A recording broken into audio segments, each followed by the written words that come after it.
My name's Bill Arnold. I'm with OceanSpace in St. Petersburg, Florida. Here today with me are Carson Henwood and Kurt Kramer, our zooplankton ecologist expert and our programmer. And today we're going to show you the setup and operation of our small aquatic organism imaging system, including the imaging unit itself and then a desktop system that we've developed for use in the laboratory for processing instrumentation.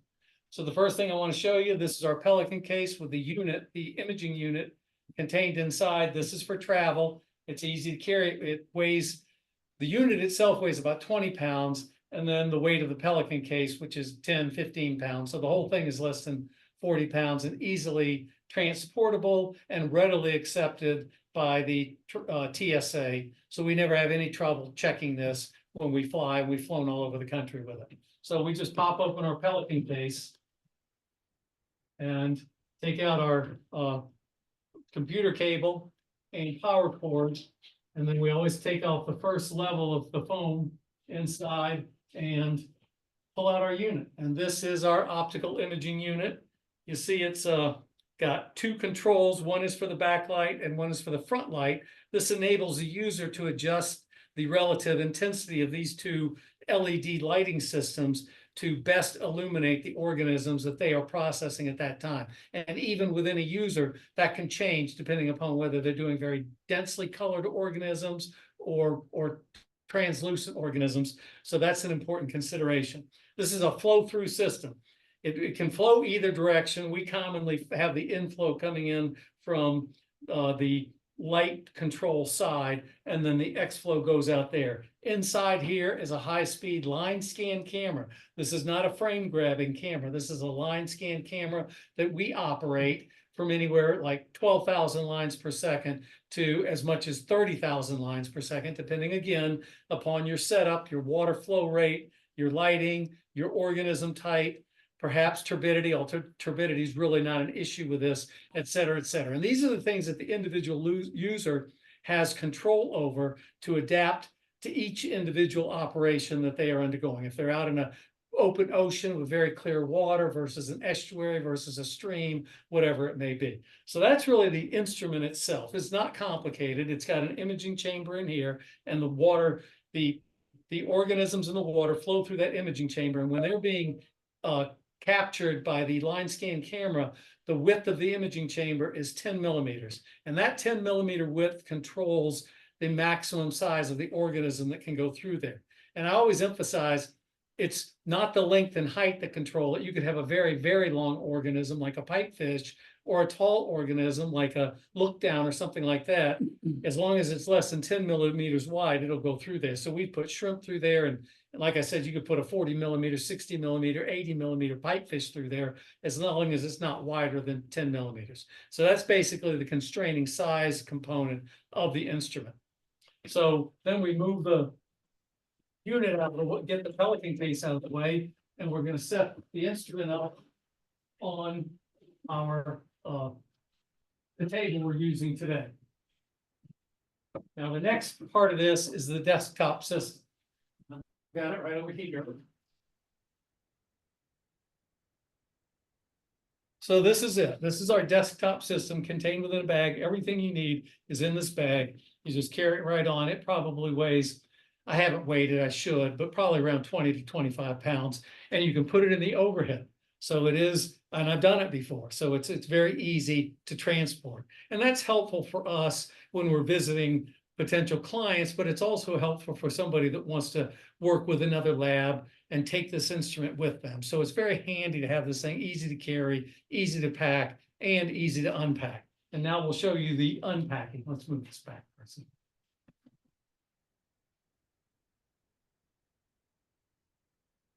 I'll put it on the table, detach the security straps, get them out of the way, unzip it, and take the case off.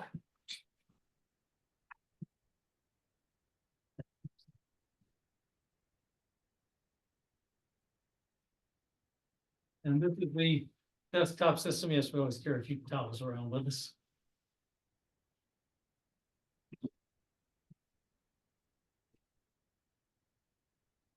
So the desktop system consists of the 1-inch inner diameter hoses that connect each side of the unit to the desktop reservoir. This is the reservoir where the water is and where we manage the pumping, and I'll show you all of that.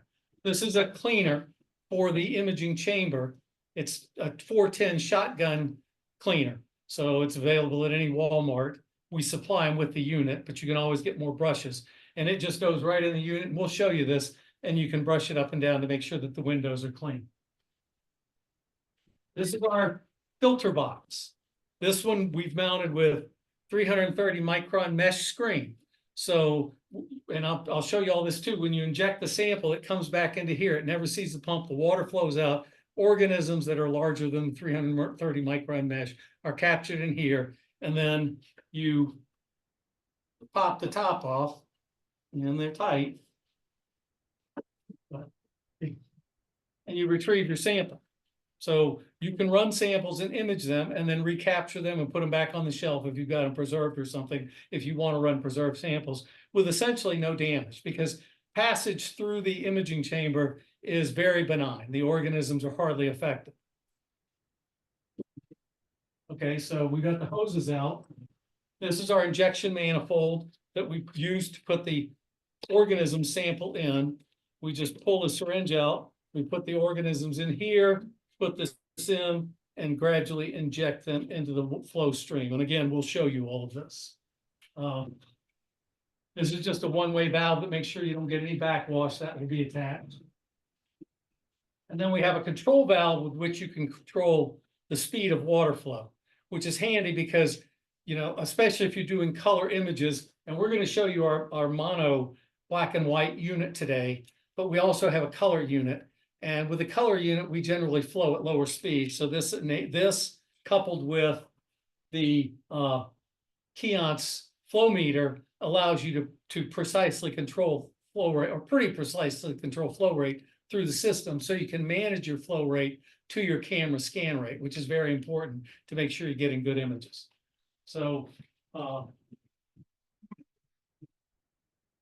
this attaches here. I guess probably not going to be able to see this real well, but this pops on. We have all quick disconnects. So you just pop it on like that. It's ready to go. And this end of the system is now ready for use. And then we set this end of the system up basically the same way. Like this way. This is the one-way valve. We've got an arrow on it. You want to make sure you got it facing the proper direction. That's important. And then we have a connector here. This does nothing but give us a little space so that when we're injecting it, the flow gets adjusted to the injection before it hits the chamber. So it's probably not super necessary, but we like to be thorough. So that all attaches here to this end. And like I said, with the quick disconnects, everything goes on really quickly. And then you hook up this hose.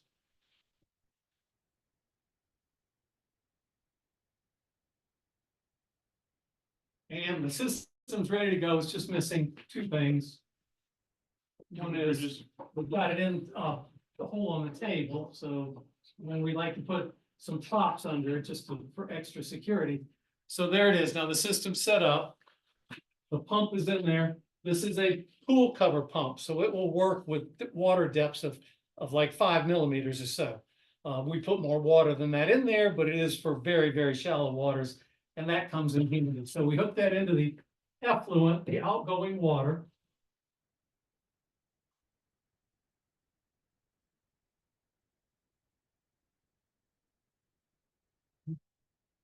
And the pump's ready to go. And then, like I said, the filter box, the water's coming back in this way. We connect the filter box there.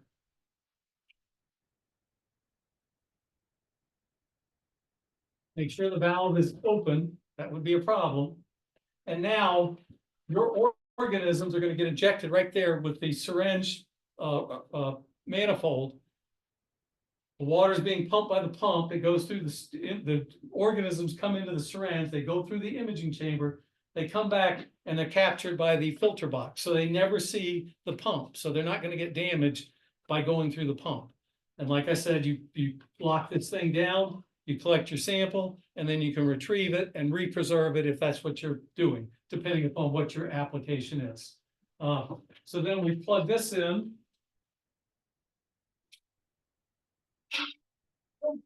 Oh, we don't do that yet. And we'll set up the imaging unit, which we have to hook up to our laptop computer.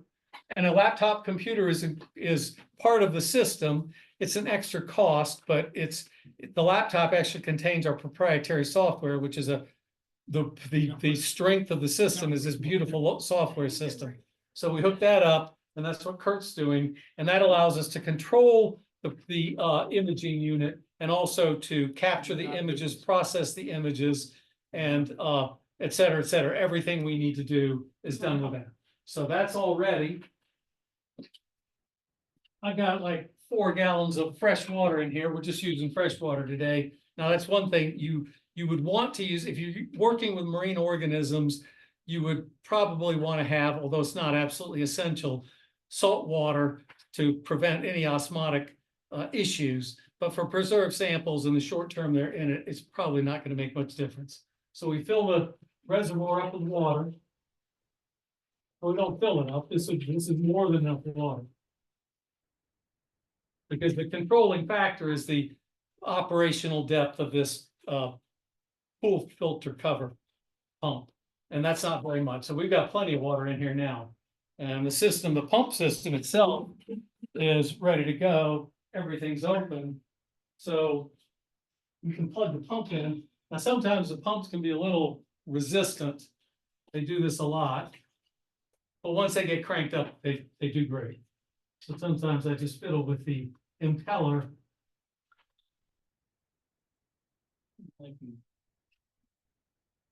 Because it can take a little to get it primed.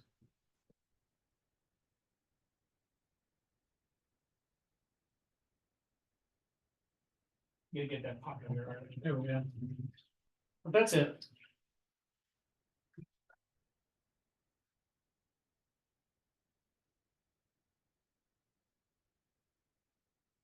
And now water is flowing through the system. And we can leave it flowing like this and then inject our samples as when we're ready. So that's our desktop system with our imaging unit and our laptop that controls everything. Now you still just got okay, that's setup. That's setup of the OceanSpace small aquatic organism imaging system for the desktop system. We'll also be providing a video that shows how to operate it out in the field, which is really its strength. I mean, this is a great setup, but this instrument is built to be used over the side of a boat, on an uncrewed surface vessel, stream side, on a lake, anything from the top of the mountain to out in the open ocean. But it's not a submersible system. So it only operates at the depth of the intake. And that we think we can get height. We've gone down to 6 or more meters. And we feel like we could probably make 10 meters, no problem with a pump and the forward motion of the boat. So that's our desktop system. And then we can run some samples and show you how that works. But we'll do that as a second phase of this demonstration. So thank you. Okay.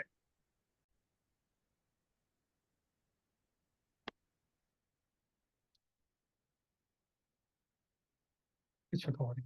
Okay, so this is our flow meter. It's from Keon's. It's a sonic, and it connects right into the imaging unit so that you can actually match up your flow rate with your scan rate. And we're working on that software, correct, Kurt?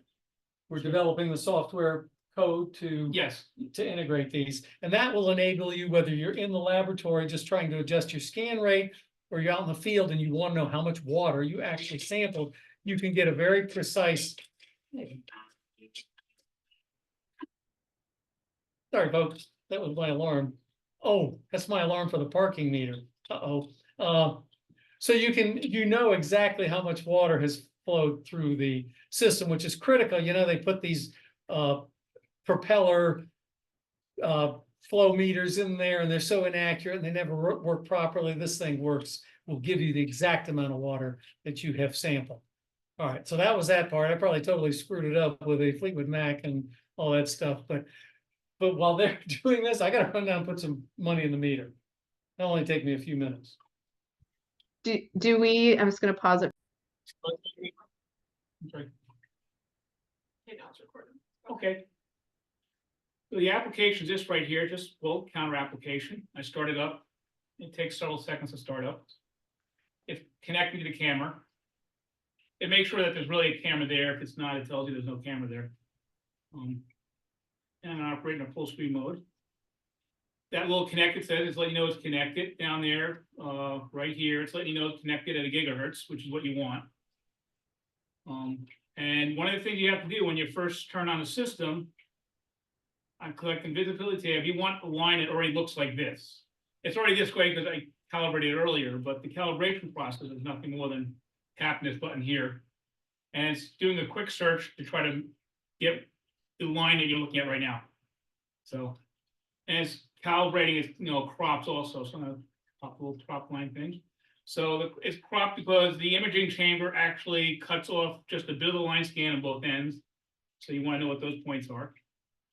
And now you got an image that looks like this. So you're seeing little particles pop through the water right now. So we're really at this point, now you're at the point where you can actually start go ahead and collecting data. So you start a session. You want to take it? You got it. Okay, so we're starting a session. And we're going to start with a model I created just a little earlier called Simple. I only have a few classes in there. And we're going to give this a project name, and I'm going to call this, I guess, demo. Well, demo is a project name. The station was really just means location. What you're looking at between project, station, and control number is really just 3 levels of hierarchy, ever how the way you want to organize your data. Control number, though, will have a sequential number. Typically, you start from 1 and it works its way through. So every sample you run through there, you would assign it a control number, so you can maybe recording your own log on the side. This is not a hatchery, so we're going to call this the demo room. And I'm going to start this at 1. So we're really ready at this point to go in the description. You can put any information you want to put in there. What is the sample anyway? Lucifer Facts of 9. Okay, you want to type it in since I don't know how to type? And if there are other things going on here, like if you were actually at a hatchery where you're moving water from one tank to another, you can document the source tank, destination tank. All this information gets embedded with the imagery, so it's never lost, ever, in the future. So we're now at a point where we can go ahead and, well, I'm doing a few more things. I'm just making sure the parameters are good. I'm happy with my parameters. I could have done the same thing, but actually click on clear water. And so that just presets the parameters. Sorry. Okay. And we're ready to go. So you just need to put a sample in the injection chamber. So I'm going to insert the sample. I first start by opening this gate valve and bringing up the syringe. When it gets towards the top, I close the gate valve so I don't have water going everywhere. And then I insert my sample.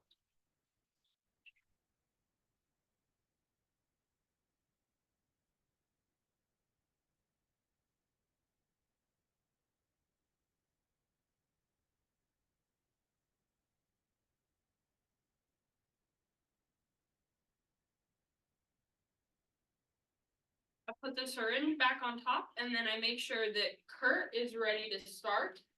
So you told me you're ready. So I'm gonna press the button called start. And then when it's ready to, when it's actually recording, the green bar, you want to show that, Bill? Will appear at this part of the screen. At the bottom here.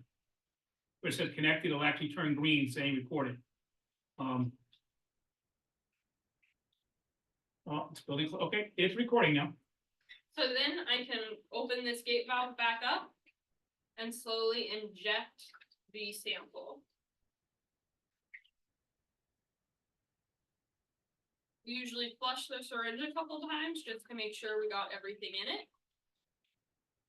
And on the computer, you can see the organisms coming through. So when we're happy and everything's gone through, we can go ahead and click on the stop button. You think everything went through? Mhm. Okay. I'm thinking you don't have electricity. Not for the laptop. Running out of power.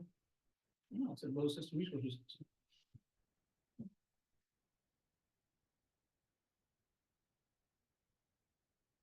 It's now doing some post-processing. It's actually catching up.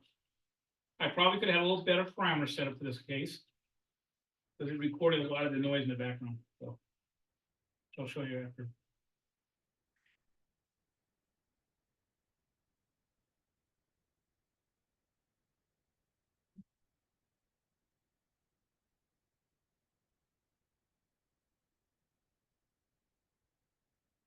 What happened while I was processing it backed up because it's interpreting some of the noise in the water at a threshold set too low. So it's measuring some background gray area as particles, and so it's what happens, it records all the data, but it's not actually processing in terms of counting. So now it's skipping backwards and it's going through the files where it skipped and it's counting those parts now.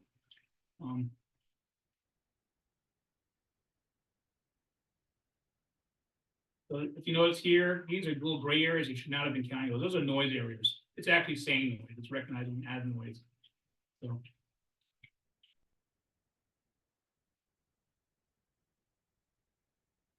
Okay, got to the point. Right now, at this point, you can actually scan through the file. You want to look at what's filed. All these little dots here, those little noise things. I can set a threshold a little higher so you don't see the noise.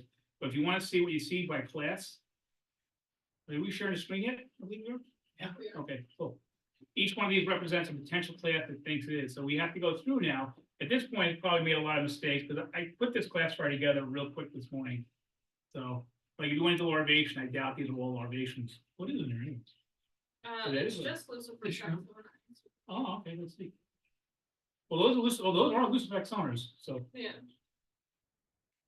they found them. So we have to go back here, find out, decide what those are. Some of these are just little junk things in the water or detritus, I guess. So you identify what they are, and you add it to the training library. So in the future, it'll get smarter and smarter and stop identifying for what they are not. The detritus are, again, that's actually noise and detritus. So little things are probably in the water. The water's probably not clean. So it's actually seeing stuff. Article Napoli. These might actually be that, by the way, right? Couple of them. Some of them are just detritus. Okay. Let's go to something. Noise. Noise is. These are all noise, and they did generate this noise. Now, if I want to, and I decided I found some mistakes, I fix it, I can reprocess it again, which I'm actually about to go do just by. And by the reprocess, I'm actually just going to change the threshold a little, so I don't create some of the extra noise. So I'm changing the setting.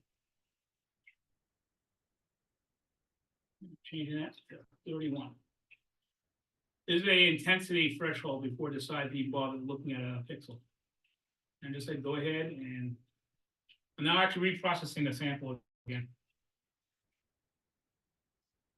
And if I made other corrections to I could have spent some time correcting some of the things, identifying things. You can relabel them and then you reprocess again and then automatically classifying everything.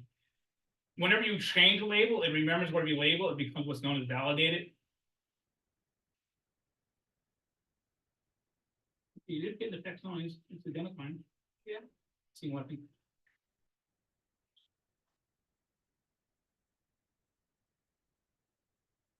Hand out.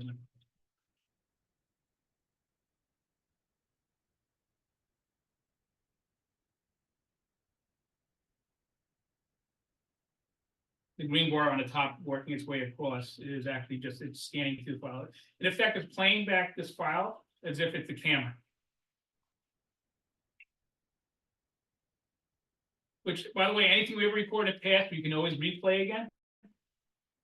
Like even for a demo purpose. Let's see how we did. We eliminated a lot of the noise. These bubbles really are bubbles. We're very good at identifying bubbles.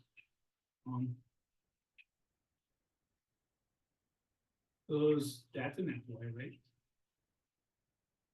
I'm not on my turf here, I'm sorry. those are not key to nets, those are bubbles, like I would actually sit there and say. You're a bubble. Maybe even add it to training library.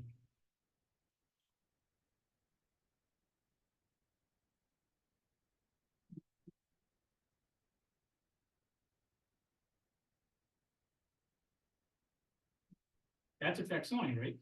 Mhm.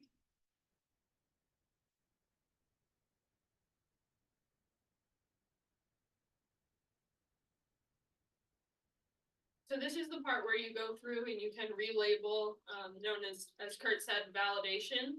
And then these images will help build up the training library in the future so that the system software itself is better at classifying. And that's another taxonomy, right? Mhm. You can also bring up, I'll say, tiny little guy though.